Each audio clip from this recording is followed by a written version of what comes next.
अच्छा, तो आज हम लोग इस वीडियो में मिरर में जो है कॉनकेव दर्पण पर बनने वाले चित्रों के बारे में चर्चा करेंगे कि कॉनकेव दर्पण पर किस प्रकार से चित्र बनता है। कहीं पर ऑब्जेक्ट रखा जाता है तो उसका प्रतिबिंब कहाँ बनता है।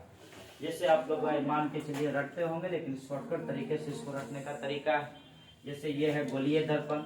गोलीय दर्पण के केंद्र से बीच अगर काट देते हैं तो दो भागों में कटता है। अगर इसको बाहरी से पेंट कर देते हैं, सिल्वर कोटेड कर देते हैं, तो ये जो बन जाता है आपका कॉनकेव मिरर बनता है। और इसको अगर अंदर से सिल्वर कोटेड कर देते हैं तो ये आपका जो बन जाता है कॉन्वेक्स मिरर बनता है। ठीक है, एक अवतल होता है, एक उत्तल होता है। तो जनरली हम लोग जानते हैं कि उत्तल दर्पण पर तो एक ही प्रकार के प्रतिबिंब बनता है, जो बताइए वर्चुअल एंड इरेक्ट बनता है। हम लोग जो है इस पर जिस पे देखे हैं क्या चीज कॉनकेव मिरर पर देखे हैं कि कॉनकेव मिरर पर 6 प्रकार के जो डायग्राम बनता है किस प्रकार से ये बनता है। हम लोग शॉर्टकट तरीके से इसको पढ़ने का सीखने का प्रयास करेंगे। जैसे मान के चलिए इसको बाहरी साइड से सिल्वर कोटेड कर दिए, यानी बाहरी साइड से पेंट कर दिए, अंदर वाला इसका क्या हो गया चमकीला सतह इसको कहा जा सकता है। ठीक है, बीच से जो ये क्रॉस करता है ये इसको प्रिंसिपल एक्सिस कहा जाता है। और इसके सेंटर पोजीशन पे जहाँ आता है उसको कहा जाता है सेंटर ऑफ कर्वेचर कहा जाता है। और ये प्रिंसिपल एक्सिस जिस मिरर से पॉइंट से टच करके जाता है इसको पोल कहा जाता है। ठीक है, और पोल और सेंटर के बीच में क्या होता है फोकस होता है।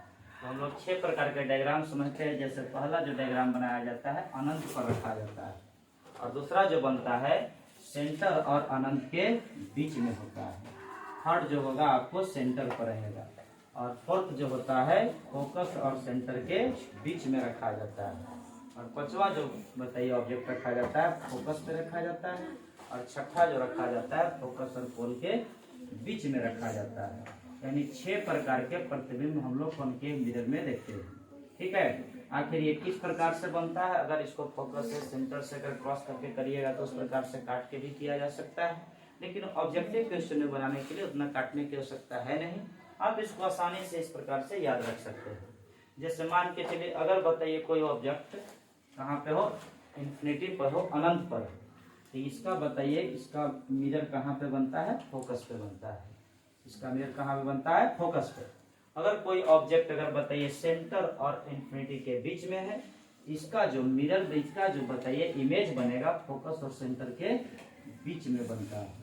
अगर कोई ऑब्जेक्ट को सेंटर पर रखा जाए तो वह बताइए सेंटर पर ही बनता है।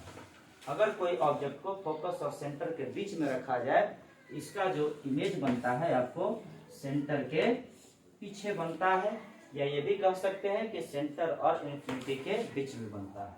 अगर ऑब्जेक्ट बताइए कहाँ पर है फोकस पे, तो बताइए उसका प्रतिबिंब कहाँ बनता है अनंत पर बनता है, इन्फिनिटी पे बनता है। अगर ऑब्जेक्ट बताइए कहाँ पर हो फोकस और पोल के बीच में हो, उसका प्रतिबिंब कहाँ बनता है दर्पण के पीछे बनता है। ये दोनों जो बनता है हमेशा जो है स्मॉलर बनता है। ठीक है, स्मॉलर देन ऑब्जेक्ट, ये हमेशा बनेगा स्मॉलर देन ऑब्जेक्ट। और ये जो बनता है इक्वल बनता है। और ये दोनों तीनों जो बनता है इसके बाद तीनों लार्जर देन बनता है, लार्जर देन ऑब्जेक्ट बनता है। ठीक है, यानी बताइए अनंत पर और सेंटर और अनंत के बीच में जो ऑब्जेक्ट रहेगा कहाँ बनेगा इमेजेस का फोकस और सेंटर और फोकस के बीच में। और ये दोनों छोटा बनता है, सेंटर का सेंटर पर बनता है और ये हमेशा बराबर बनता है। और सेंटर और फोकस के बीच में, और फोकस वाला कहाँ बनता है सेंटर और अनंत के बीच में, और एक इन्फिनिटी बनता है। और फोकस और सेंटर के बताइए बीच वाला ऑब्जेक्ट कहाँ बनता है दर्पण के पीछे बनता है, बिहाइंड द मिरर बनता है। ठीक है, इसको बार बार प्रयास करिएगा, रटिएगा तो आराम से याद हो जाएगा। ठीक है, और इसके बाद इसका किस प्रकार के इमेज बनता है तो इसका बताइए ये जो टोटल ऑब्जेक्ट बनता है रियल एंड इन्वर्टेड बनता है। ठीक है, और दर्पण के जो पीछे होता है ये वर्चुअल एंड इरेक्ट बनता है। ठीक है, याद रखना है। यानी 5 स्थानों पर हमेशा जो बनता है वास्तविक एवं उल्टा प्रतिबिंब बनता है, और एक फोकस और पोल वाला केवल याद रखना है कि क्या बनता है आभासी एवं सीधा प्रतिबिंब बनता है। बाकी सारे जगह पर आराम से इसको रखा जा सकता है। 3-4 बार अगर प्रैक्टिस करिएगा तो आराम से याद हो जाएगा। इसमें कोई ठीक है, इसमें कोई आपको भार नहीं पड़ेगा। ठीक है, लेकिन अगर काट काट के याद करते हैं तो आपको एग्जाम में याद करने में ज्यादा समस्या हो सकता है। ठीक है, बाकी अपना समझते रहिए, प्रयास करते रहिए, पढ़ते